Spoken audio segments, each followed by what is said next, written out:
So welcome everyone. This is the fourth webinar hosted by TIAH focused on business excellence. Today we're delving into coaching and mentoring, and it's great to have everyone with us. Just to introduce our speakers, we've got our headline speaker, Alistair Gibb, Senior Consultant at Cedar Associate, and is an expert on helping people be more effective in their roles. He's a facilitator, trainer, coach, and is very well placed to educate us on the differences between coaching and mentoring and what they can do for you.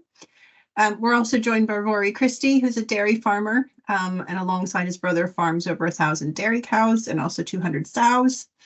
He's a trained conflict mediator, founder of the Milk Suppliers Association, vice chair of SAOS, Scotland Food Supply Chain Cooperation Enabler, and founder of the Fast Breeders Genetics Project. That's quite the credentials. And finally, I'm your host, Linda, membership manager here at TIAH. Great, thanks, Linda, and welcome everybody, and to our little kind of pre-Easter preamble around coaching and mentoring. So very much what we're going to sort of get some discussion around and incorporate some of your questions into is this combination of when do you coach, when do you mentor. So that's certainly some of the things that we're going to look at is what differentiates one from the other? Why do we often talk about them as one and the same thing? So we'll just bring a little bit of clarity there for you. We'll also sort of touch into, where might you seek support, or whether it's coaching or mentoring, and certainly Rory will share, some of his experience there too with us. And we'll also have a look at when you are in a position of either coaching or mentoring somebody or being coached or mentored, what might enable you to get the best from those kind of conversations, discussions that may arise. And we'll also have a look at what might be some of the benefits. Why invest time in coaching or mentoring, and what's that going to bring to you or your kind of business or your kind of staff. So we're going to touch into those elements too as we go along. So as we go along, we'll maybe seek your contribution on certain points as we go through as well, and where we can, we'll kind of pick up on some of those as we flow, and we'll also see what we can pick up at before we finish too as we go along. So let's have a little look at the difference between coaching and mentoring then, and where that sort of sits. So just to kind of break that out a bit for you, here's one way of maybe sort of looking at the differential between coaching and mentoring. And at its very simplest level, I would kind of suggest you coach for performance, you mentor for development. And, coaching is something that probably many of you do or may have experienced. It often happens on the job as we're going about our day-to-day work. It's where the majority of learning and development actually happens. And that's where coaching typically kind of tends to sit. I would suggest, when you look at some of the breakdown of mentoring here, mentoring tends to sit alongside, where we're looking at those long-term development goals or career development, for people, and how can we support or enable them to sort of get there. And that's, at its simplest level, is how I would suggest coaching differs from mentoring. And when you sort of look at the breakout of those two kind of sides of the slide there. So Rory, let's bring you in here and get some insight on how you sort of view or see this, and your kind of own experience of coaching and mentoring, whether that's what you've received personally or what you kind of do within your business. Yep. Good morning, everybody. Thank you, Alistair. I guess in very simple terms, I see coaching as technical and mentoring as wisdom. And I've had both over the years. I wasn't particularly aware that I was being mentored, if truth be told. I didn't ever seek out a mentor, but I definitely have had them. And I started my career coaching, I guess, way back. I think before 2000 with Alistair actually at Cedar Associates, and we were being coached to be better leaders at that time, and that is a technical thing. And you end up looking up to people who coach you, and they can become mentors. Generally, a mentor is somebody who you feel is offering you perhaps sage advice, good advice at a time that you might be finding it difficult. Somebody who can give you guidance on how to navigate through challenging time or an ambition that you want to meet. And you may need technical advice, coaching to achieve that. So you need both of these things. I think a mentor would help you achieve what was set out, the goals of the coaching, at a quicker pace. Would that be fair, Alistair? Do you think that's a really good point you just made, and I like how you've broken that down from your experience as well, Rory. And I think the mentoring side is interesting because another way that it applies is, and what we try and encourage for the programs that we deliver is where we've got multi-day programs, and certainly the original one that we met on, where you've got individual sort of modules that are broken apart, is where does the manager of the person who's attending the development of the training step in when people get back to work and review how did the training or the development go? What did they take from it? How are they going to apply that back into their job, into the business? And that's where kind of mentoring can very much support, external sort of training and development in many ways. And it's just having those kind of conversations to kind of review development and progress. And again, some of that may cross back into coaching, because you may get back into some technical sort of aspects around, well, how are we going to make this happen on the ground? And then you may find yourself switching back into that kind of a coaching approach within the conversations. So you can find yourself moving back and forward between coaching and mentoring in the same conversation, depending on what you're doing. And Rory, when you kind of then look at it from the other side, in terms of in your own business, where are you conscious of coaching or mentoring, some of your people?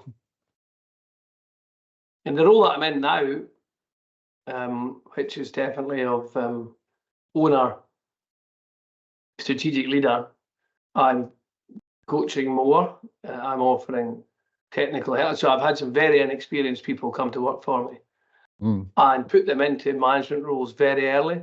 So they had to learn technically, in our case, to be, say, a dairy farmer, but also to be a leader.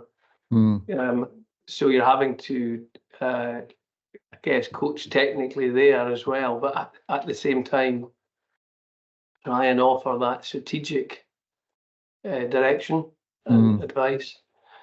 I have also got, it's quite interesting when I have got some younger farming colleagues who I would say I've definitely been mentoring, but as they've grown, they no longer need it. And on this slide here, it says that built in a relationship of mutual trust and often friendship. So the friendship often comes, or the friendship might have been there beforehand, but I've definitely gone to the point that the mentoring's less required, and I'm getting beneficial advice back the way. Yes, and actually, interestingly, it also links into a concept called reverse mentoring, whereby, is a way to bridge a gap, generational gap in a way, which may link back to what you're kind of referring to in a way, is those of younger generations may be able to kind of mentor, kind of back up the way in a way, because of their generational experience or things that they're more adept at than maybe those in the older generation are. So or to get an understanding from a completely different perspective that we may not have about somebody else. That's where reverse mentoring can also play a part or kind of kick in. So it's not always mentoring is seen from or needs to be seen from that more experienced been in the game a lot longer and, been around the houses, so to speak. It doesn't need to be about age, but it No. can be about, or would generally tend to be about experience. Yes. Your Yeah. experience of something. Yeah. In a particular field or whatever Yeah. you're dealing in. And I think you're absolutely right. I think that's what nails where reverse mentoring plays apart from either direction is back to kind of the different experience that people can share and open perspectives for each other on as well. Yeah, Linda, any kind of questions linking into this slide or what we've just been discussing there? Well, I think it's a really good point that you raised there about that sort of reverse mentoring, and it's something that we probably need to delve a little bit deeper into, because I do think often when you're younger, you maybe don't feel like you have a lot to contribute, but actually it's exactly that. It's that experience you've had that can help somebody else perhaps be a better manager if you are more interested or can empathize better with that person's situation. So I think that's absolutely something that needs probably a bit more focus and attention. Yeah. So I guess, I mean, if we want to have one question, I think, in terms of finding the time to sort of focus on this sort of thing, I think, everyone is really busy doing their day-to-day. So how do you realistically set time aside for this sort of self-improvement, I guess, if you will? Yeah. Okay. Rory, would you like to pick up on that first? Yeah, it's a bit of a chicken and egg, because often you get very busy and still you don't have time to take time out for yourself. And so, we often talk about training our body, and we train we run or we cycle or whatever we do to get physically fit. So equally, especially if you want to be a really, really good business leader, you need to have mental acuity, mental fitness. And so this is, if you can find that time to do that half-an-hour run, you need to find the time to also train your brain. And of course, the more you train it, the more coaching you put in place, certainly in terms of leadership type coaching, the better you become at time management, at understanding your goals, at knowing how to achieve. So basically, you unblock the things that are in your road, in your way. So it's kind of like you have to take an active decision to make time, but the more time you put into it, the more time you gain. And that is my experience anyway. Yeah. I've always, when under extreme pressure, thought that's usually when I turn to certainly a mentor or I need to learn something here. There's something that I need to do here to help me manage this situation.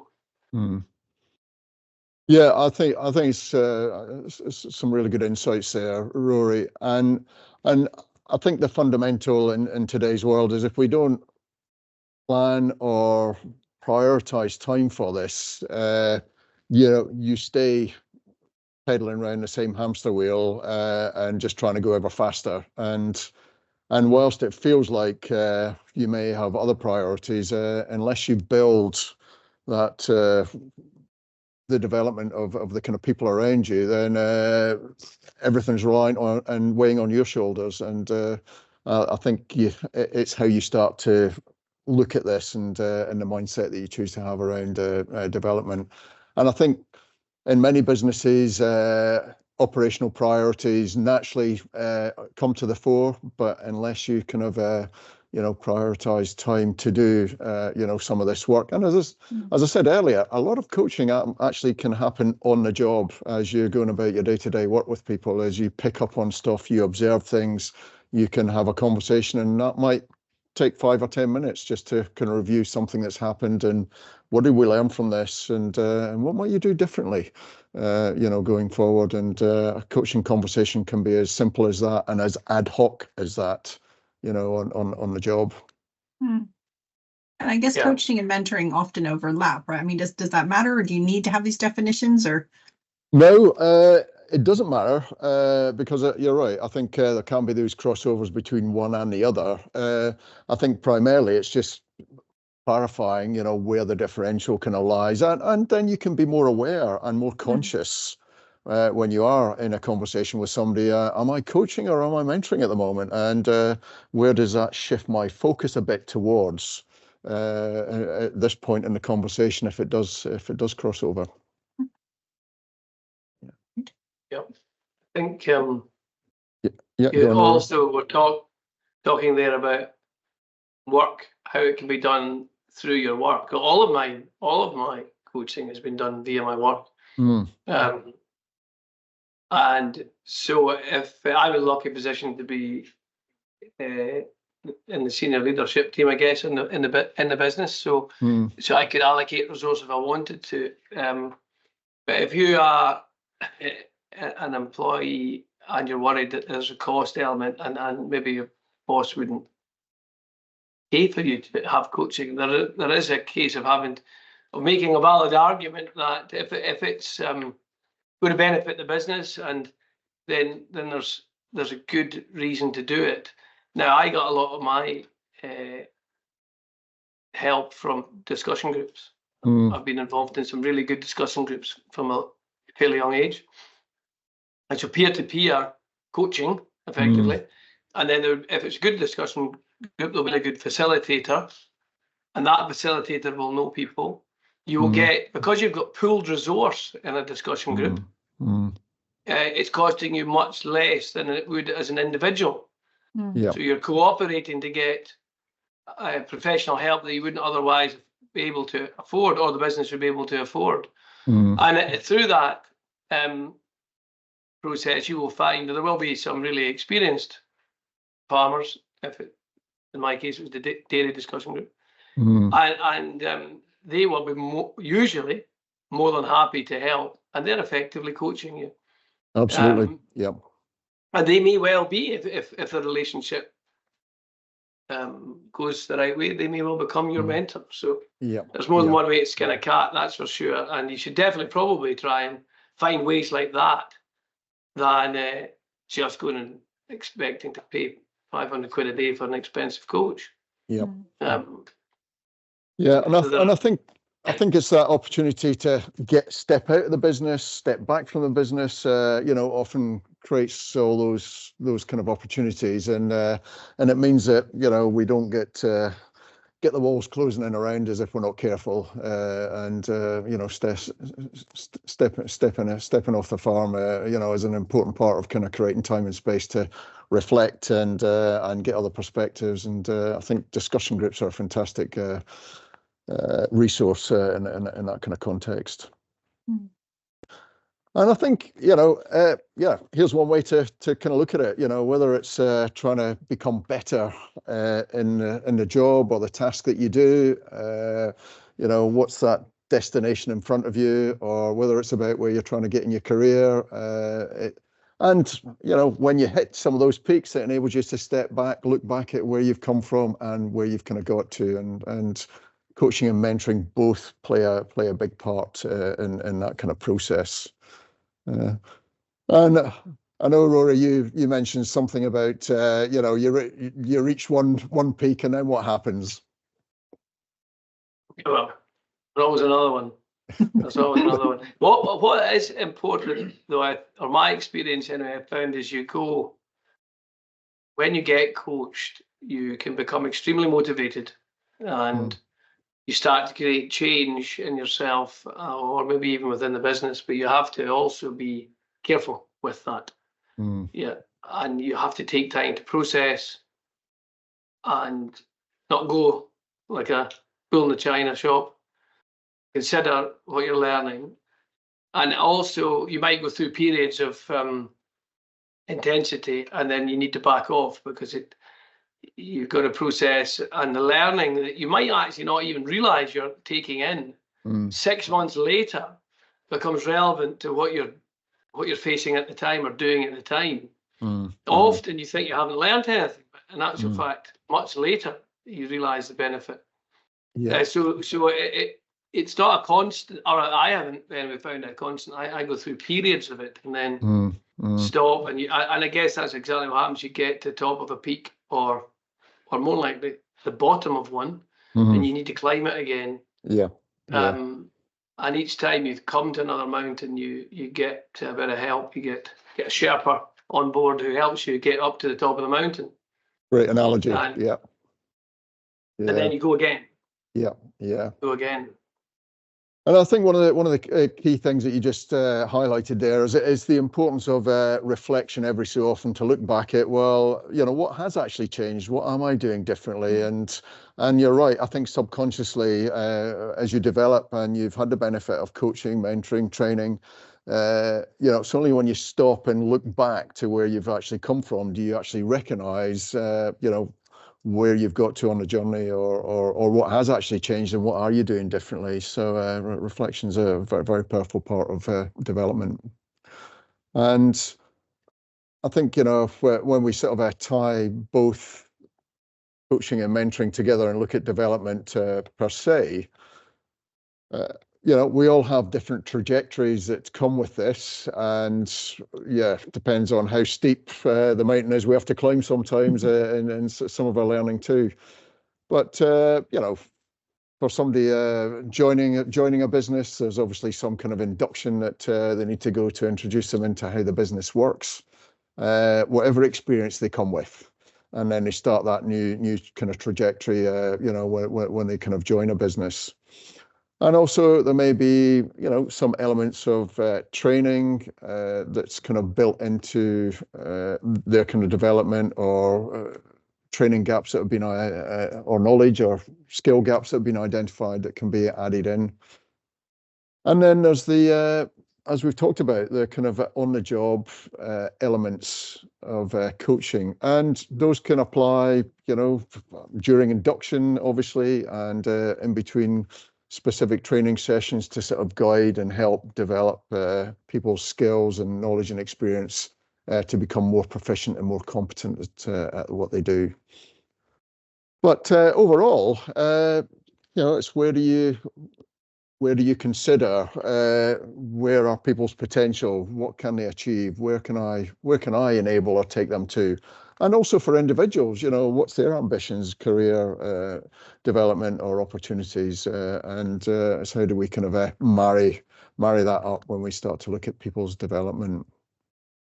And Rory, just from the people within your business, how do you kind of manage their kind of maybe career development or kind of growth, generally within the business? What sort of things are maybe in place, or do you kind of initiate with them? It's and farming's a pretty flat hierarchy. There's not what you might call structures often in farms. It's often just pretty level, and then there's a boss. But certainly we, for new people coming in, we have induction. We do that. We try and give them the basics, and then we have a progress ladder. Okay. And the progress ladder for the first year, it's all the things we need them to be able to achieve, so they can monitor. We had used to take lots of many now, but lots of students, and so everybody gets this pack when they come on board, and it gives them all sorts of things like health and safety and all the rest of it. But you should be at X by this stage. I mean, it's as basic as, you need to be able to milk 200 cows an hour by 3 months. You need to be able to understand how to start the milking parlour, how to stop the milking parlour. You need to have to do XXXX. And we, because we're seasonal dairy farmers, pastoral dairy farmers, our induction pack or training pack works for the year. So by the time you get to the end of the year, you've experienced everything, and you should be a pretty handy person by the end of that, even if you had no experience at all. It was designed for coming in with no experience. And then after that, it's about, I guess, we do annual reviews, and you're starting to look for, are people showing signs of wanting to take further responsibility, and that usually comes with taking ownership of problems. And I talk about bringing me solutions, not problems. So if people are able to do that, then you know that they're probably going to step onto a leadership ladder, which is the next step. Mm. And then after that, once I know I've got people who are prepared to, I'm prepared to invest in, then I will put people. I mean, I've had several people through the Scottish Rural Leadership Programme, and we've done, whatever training is. Yes, it might be specific stuff that you need to do, or general leadership stuff. But I think also once you find somebody who has got ambition and who wants to go a bit further, one of the early things people should really start to look at is goal setting, because until you have that strategic target, like you've put on your graph there, you actually don't know where you're going. And so then you can start to be very focused on where I want to get to, but without it, you can't. Yep. So that's when once you're into that leadership, and you have the ambition to go further in it, you need to be very clear on your goal, and you need to write it down. And it may not turn out the same, but it will not happen at all unless it's written down. Yep. Yeah. No, it's two great things I think you've kind of highlighted there, Rory. Is I love the idea of your progress ladder, and people have got a clear kind of pathway in terms of their development, through your kind of seasonality, with your herd and the jobs that need to be done there. And I think the other thing is, the most common way to kind of look at people's kind of career development, is using some kind of appraisal or review kind of process, just to step back and discuss and review how they're doing, where they'd like to get to, or what their ambitions are. And I think often we're more inclined to invest in mentoring people, even more so, is those who are ambitious and want to kind of push on and get on. And the more we capitalize on that energy that they bring and that drive that they have, the more we get back from them, as we can invest in them. And that's often where that kind of payback, particularly with mentoring, kind of comes, and where we might often choose to invest, in people in that way. So it's not to take away, there will be people who are, they're the kind of soldiers that keep marching the business forward, and are happy staying where they are. And, that may be where their career kind of sits. We can still develop and strengthen the skills in certain places, but maybe that's where they're happy in their kind of career.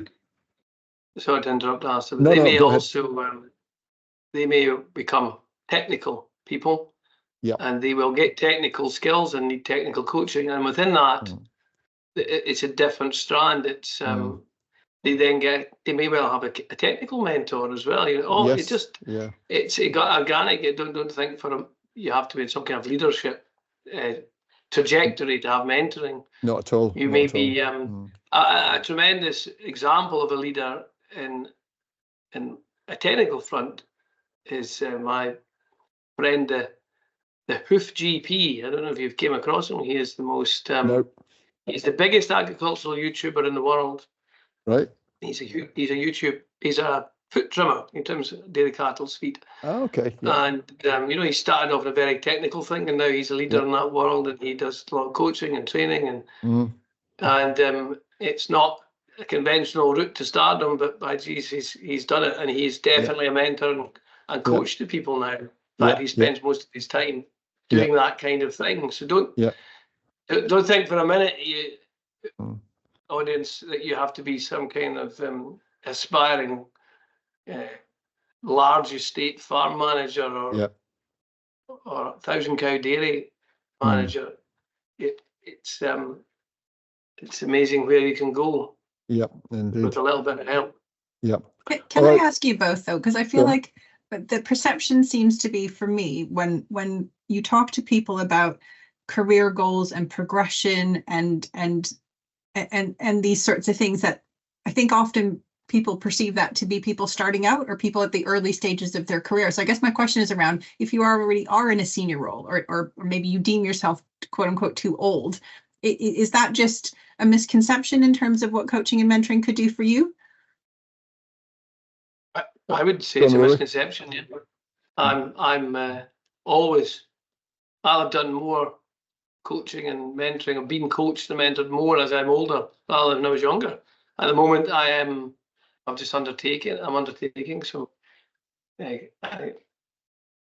actually, it's very specific type of counselling kind of stuff I'm doing at the moment. But I think if you enjoy learning, then age is irrelevant, and it is just actually learning, either about yourself or about something technical that you need to do. So yeah, age is irrelevant. Actually, your skill levels are relevant. You can always do better. There'll be always somebody better than you at it. And if you don't think that, that means you lost the ability to learn.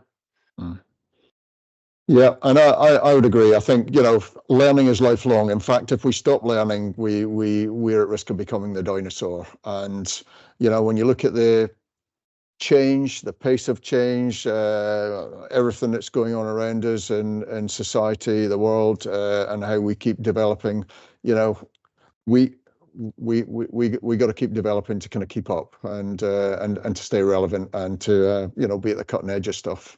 So I think age is irrelevant, and if we don't keep learning, our brains are just going to atrophy. That's kind of what happens, and we're cruising in neutral, and I would say in general there's far less satisfaction from that than there is from stretching ourselves. And one of the challenges of learning is it puts us into a zone of discomfort. But there's no learning without discomfort. But it's how we stretch ourselves and then move forward from there generally. So Rory, it might be useful for those that might be interested. If you want to put the was it the Hoof GP? You can put that into the chat if that's of any value for those out there. Probably people know it. That's right. Yeah, look them up. Yeah, sounds well worth a look. So let's maybe talk a little bit about some of the benefits and value of coaching and or mentoring or both. And certainly, I'd invite the audience. Feel free to for those that have can look back on their own development and have seen some benefits. Feel free to add into the chat, what some of that experience is. And Rory, for you, what's in the context of where you are and where you've got to, what have been some of the kind of the big benefits that have shone out, from your past and kind of future development there?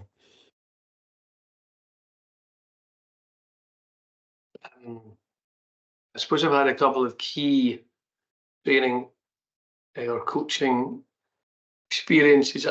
So one, in 2007, I did the first part of the Scottish Rural Leadership Programme, and it really is just a touch on the path, starting the path. And I really didn't think, I was pretty skeptical, didn't know if it actually did any good at all. What I did notice with hindsight afterwards is all of a sudden I had taken on numerous leadership roles, and I didn't credit it with that training. But the bits that highlight for me, the bits that have always interested me, is emotional intelligence and personal development. And so that gave me my to be fair, some of the stuff I did with you early on in CEDA did touched on it maybe, but then the Rural Leadership Programme helped. And then I was very lucky 10 years later to be asked to go into some accelerator programme Scottish Enterprise ran. And I only found this out afterwards, but they had what they call personality profiled 11 people, and they put all of the people with the same profile and the same on the programme. All right. And then we had a coach available, and the key experience of that was I realised that that there was more resource on this course than was available in the catalogue, if you want to say that. And so you have to go out and chase down the resource. I was very lucky because it was a government funded programme, and so it didn't cost a great deal. But there was a huge resource behind the scenes in terms of coaching, and because I built a relationship up with the person who was doing the one-to-one coaching, I was able to go on and actually get another probably 2 years of help, which was very much of helping me achieve where I needed to get to, unblocking all of the things, giving you ways to deal with your issues or the things that were in your way, and helping you achieve more. So always, I would say, when you go into these things, don't just take at face value what's there, dig in, try and get more, chase it down. And that certainly helped me move forward. It was probably fundamental in my development, that one course, or helping me get to the next level. So you get to one level and you really need something. I was, of course, very uncomfortable a lot of the time during it. And you only get, if you want what I would call, what's the phrase, expedited learning. Really, the more intense it is, the more you gain. And then you have a period of processing that, and the benefit comes later. And that's the way I've done it. I have these spells, just like your graph there. There might be slightly more bigger bumps in the road.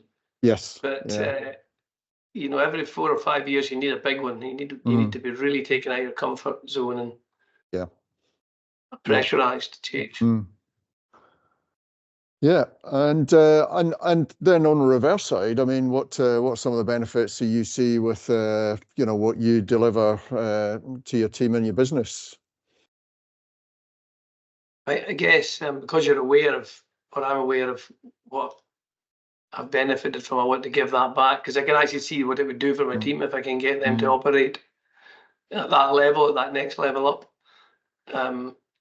So I often spend time thinking or trying to understand how people think and how they interact with each other. So I've an understanding of how to build develop the team that I've got because of what I was in receipt of.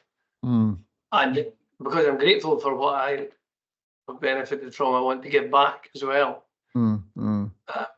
So understanding each individual person within a team, and then not trying to get them to do something that they wouldn't otherwise be able to do. So many people get asked to do stuff that they may never actually have the right mindset for or skill set for. So trying to make the best of the people you have. No, good. And I think what you've got in place certainly gives you that platform to do exactly that, which is fantastic.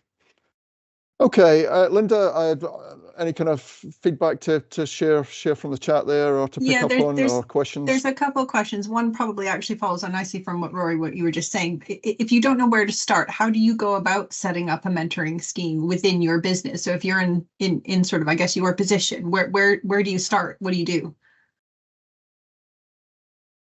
I wouldn't try and develop something myself. What I would look for is an organization that was offering coaching or mentoring, and then go to them rather than just try and do it cold yourself. So you got to see what's out there, and there is lots of good organizations who can help. So you go there and get some expert advice. Another thing I did mention before is that I'm very keen on people joining discussion groups, because it kind of happens organically. You don't necessarily need to start up some fancy scheme. You just send your people to a discussion group and they start to learn. Particularly helpful if it's either benchmarking technical things or financial things. That does seem to be a common barrier. It does seem to, that seems to be people's first question. Where do I get a coach? Where do I find a mentor? So I think that what you're saying there, it makes absolute sense. And if that's the first step, that's great. Bear in mind, I never really sought out a coach or a mentor. I joined leadership programs because I felt it.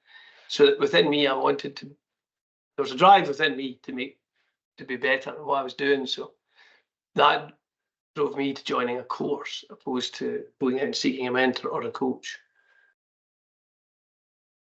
Yeah. And I think, I think it's as you mentioned earlier, Rory. I think the other thing is it's by sometimes getting off out of the business or off the business, or being part of some kind of group, or whether you're in another farm or you're in a pub somewhere. It's that peer-to-peer learning is just as powerful as having somebody who's either kind of in a position of greater authority that can bring stuff to the table. So I think that's it's often where people value a lot of learning from, is from their peers more often, because that's where they feel most comfortable initially. So I think there's a lot to be said said for that. And I think a lot of this stuff is often informal.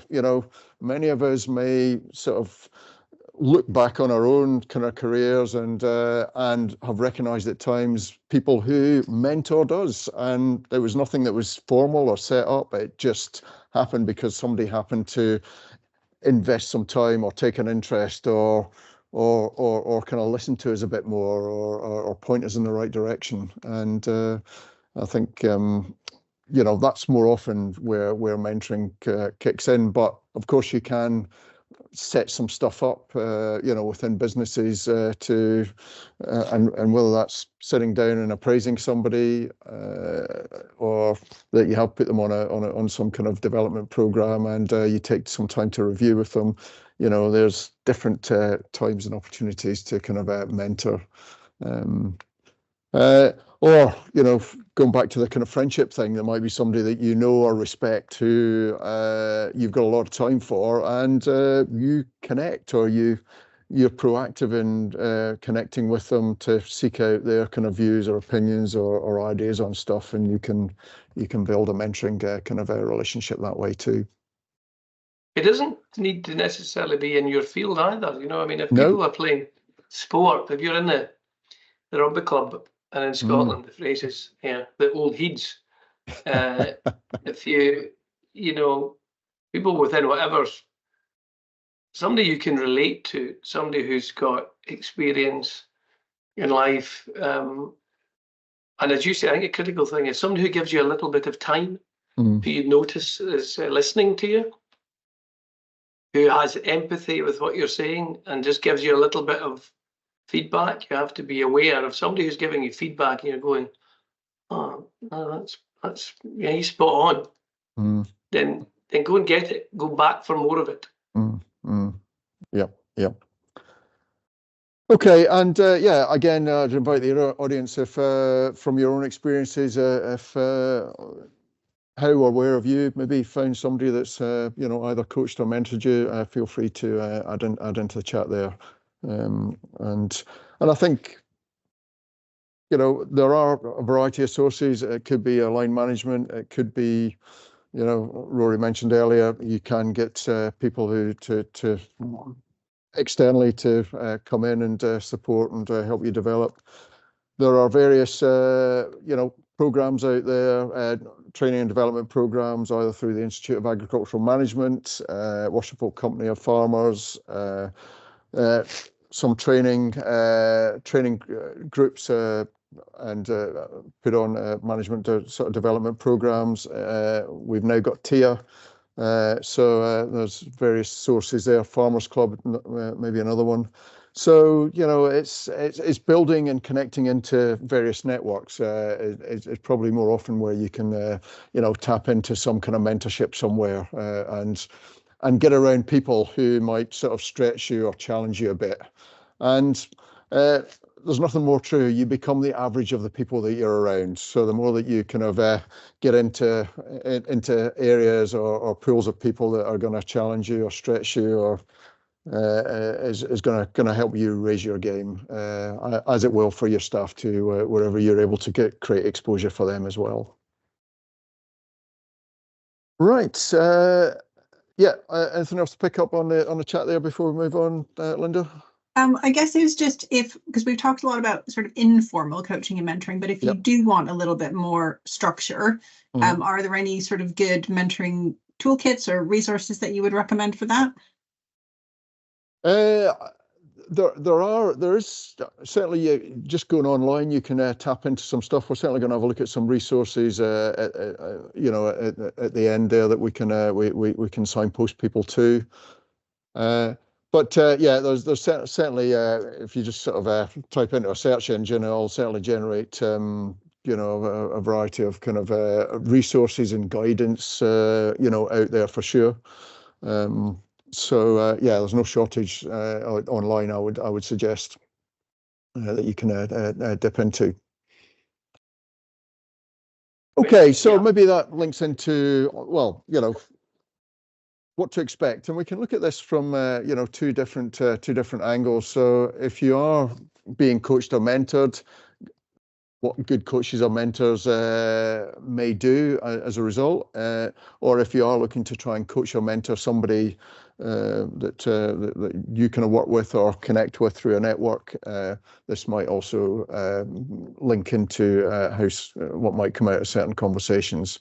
And certainly, you know, when I'm coaching in a position when I'm coaching people kind of one-to-one quite often, you know, first thing is I want to try and do is agree with i.e. the person that I might be coaching is, you know, what would be a good outcome, you know, from this conversation? You know, what would be helpful for you?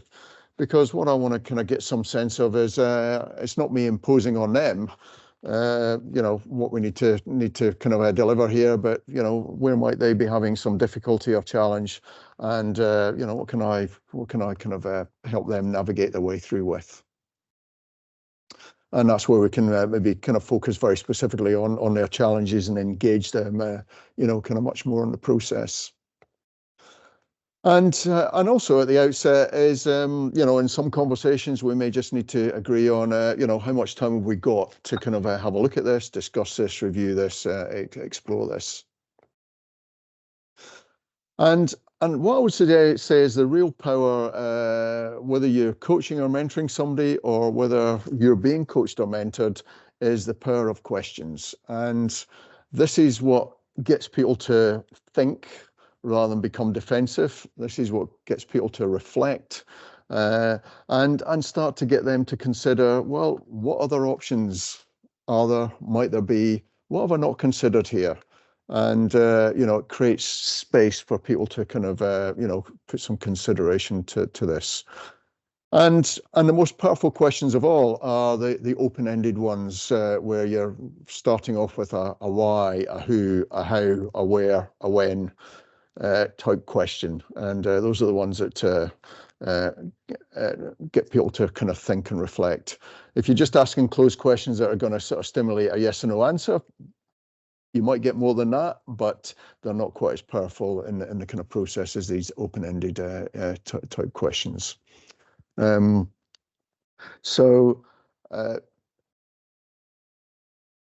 you know, as people kind of come towards the end, and I think as you kind of highlighted earlier, Rory, it's about you know, what you can do is capture you know, some kind of well, where do we go from here? What am I going to do differently as a result? You know, what are the kind of going back to the goals or the outcomes at the end of the session? How are we going to build on those or kind of develop those?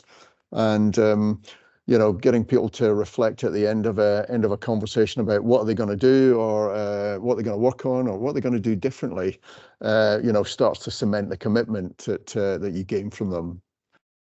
If our coaching tends to be more telling based, the risk is that what we'll find is we're at risk that people may accept or they may not accept, depending on where they're at, their experience, and what they need are kind of guidance or advice. But you know, we may not get the same degree of commitment possibly as a result of that.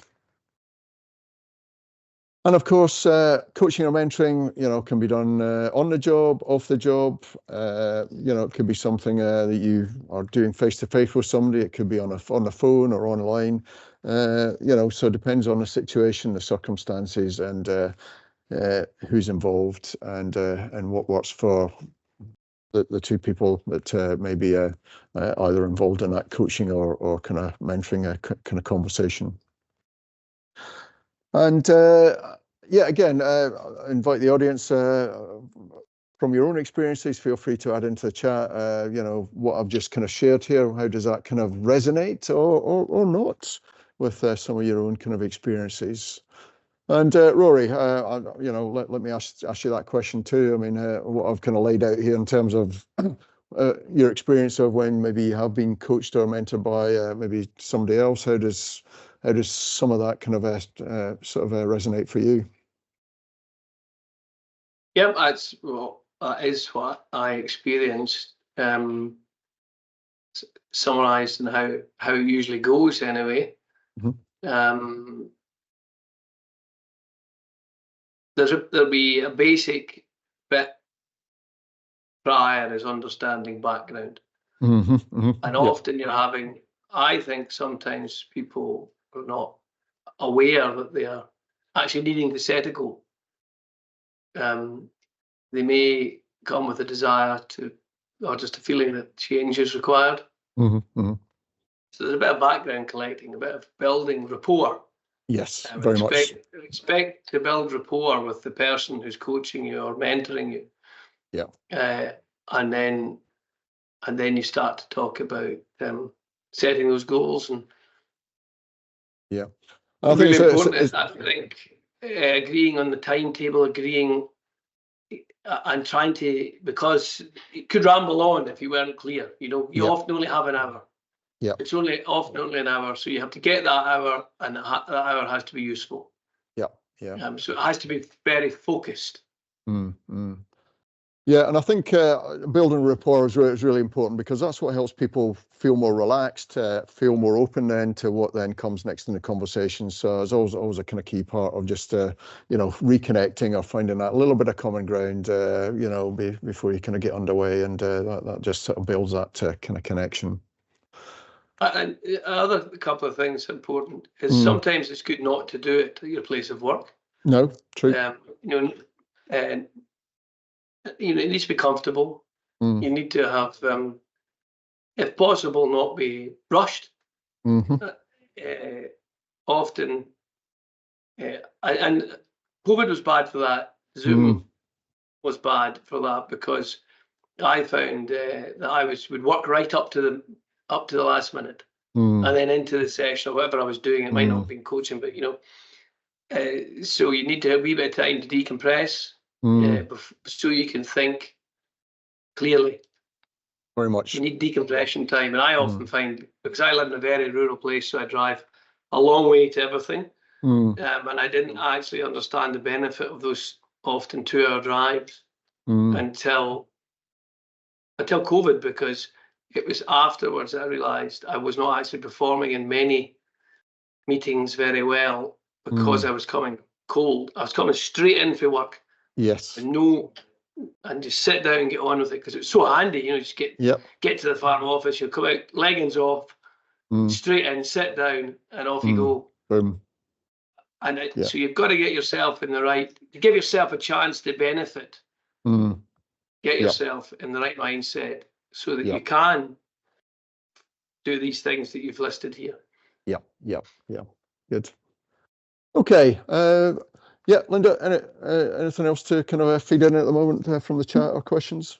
No, but I completely agree with that sort of thinking time, as I call it. I too have become very aware of the lack of time to decompress from one environment to another. And it's really so important. We do only have 5 minutes left, and I know there are questions just around sort of resources and stuff, Alistair, so I know you're getting to that, so I don't want to take away from that. Okay, well, a couple more slides left then, just to add in. So just linking in, so for the benefit of people who are in a position to coach or mentor, I want to just share with you a little tool that might be helpful to help you steer kind of conversations with people. And it just gives you a little kind of framework to build conversations from and around. And it's about using what we call a non-directive approach. Whereby you're using primarily open-ended questions to steer the conversation and run it from there. And the GROW is basically a simple acronym or abbreviation to you know, hang the conversation off. So G stands for goal or outcome. So really it's about, you know, whether you're mentoring or coaching somebody, you can establish, you know, where they're trying to get to, or what's that kind of outcome is important for them. R is for reality. So, in some cases you can explore, what's going on for them right now. Where are they at relative to where are they trying, or do they want to kind of get to? So that's the kind of connection from goal to reality. And the O stands for options. So it's getting people to sort of think about, rather than going for the obvious answer, what other options, possibilities, solutions might there be? So let's get creative here. Let's not just rule anything out at this point. The more we've got to sort of play with, the easier it is to then distill down and identify what's the most valuable option or options to go forward with. And the W stands for wrap up. So this is where you can then explore with the individual, okay, so what do they see as the best option or options or best way forward? What are they kind of going to commit to or do as a result of this kind of conversation? Now, the beauty of this is you don't have to follow in exactly this, in this flow. The conversation, apart from the wrap up bit, could start anywhere. And whether it's somebody coming to you with an idea that they want to kind of explore, you can then go back to the goal, review reality, then challenge and see if there's any other options, and then wrap up. Or it could be you're reviewing something with somebody about the current reality and then causes you to either go to options and then go back to options and then wrap up. So all you need to keep in the back of your mind is, as you're running through a conversation, have we clarified the outcome? Have we explored the reality? Have we generated enough options before we get to that wrap-up bit? And that's the GROW model in a nutshell. And it works. It's a very powerful tool to kind of coach or kind of mentor somebody with. Right, resources. So just a quick little summary slide here. So we've talked about networks, potential networks that you can hook into or seek out. OFC is the Oxford Farming Conference, so there's another one. So there's some. There will certainly be others, and they may have been added into the chat there. On the web, there's a couple of websites that might be useful. One's called Mind Tools. Quite a lot of free stuff that you can access in terms of leadership and management sort of stuff, and certainly linked to coaching and mentoring. TED Talks, for those that don't know, just type in TED and seek out the link there if you want a really interesting talk by a surgeon called Atul Gawande. And he talks about his experience as a surgeon and when he sought out coaching. It lasts about, I think about 12 or 14 minutes, but a fascinating talk about the importance and the value of coaching there. Those that enjoy podcasts, I can recommend The Coaching Crowd. And there's another book that I'd recommend there is Coaching and Mentoring at Work. So those are a few of many kind of options out there. Rory, I don't know if there's anything else you want to add in resource-wise. No, you mean you cover when you get into TED Talks, you may end up there for quite a long time because there's an awful lot of really interesting stuff there. Yeah. But yeah, look and see what's out there. If you're predominantly a farmer, look and see what's out there, and in terms of TIAH in Scotland. The enterprise companies are pretty good at helping, and so that there's actually quite a lot of resource out there. And if you go on to like Facebook and look at the various different discussion groups, you can join them and you can ask questions of those discussion groups online, and you'll get lots of answers. So it will not be a shortage of there will not be a shortage of resource. The ones that Alistair has named here are all particularly good. That's how I put it. Yeah. And it's another good point you just raised. There's lots of different forums out there that people can join, which become a source of useful discussion and just in an online format. Right, Linda, I appreciate we've gone past the half past there, so I'm going to say thank you very much to Rory. I'm going to shut up from here. I'm going to let you wrap up. Thank you. I was just going to point out there was a really relevant comment put in the chat just towards the end here, just about overcoming sort of low esteem and confidence issues and the value of having a life coach. Because I think sometimes if you're trying to embark on a new challenge, if you don't believe in yourself, then that's quite a difficult thing. So thank you for raising that. But yeah, thank you to both of you for your time today. I think we've learned a lot, and we could probably keep talking if we had more time. So for those of you listening who are TIAH members, we've got some downloadable templates if you do want to have a bit more structure to coaching and mentoring, including things like development plans, action plans, preparing notes if you are meeting with a mentor, etc. And of course, the recording will be available as well. And just before we sign off, I did want to also just highlight that TIAH is actually we're looking at designing a mentoring matching program. And we'd really love to have your input. So if you're interested in helping us scope that project out, please do get in touch with me through members@tiah.org. Just email me and let me know you're interested in helping us do that. We'd love your input. For now, though, thank you very much for your time, and hopefully we'll see you again. Yep. Thank Take you. care. Okay, thank you. Have a good Easter, everyone. Goodbye.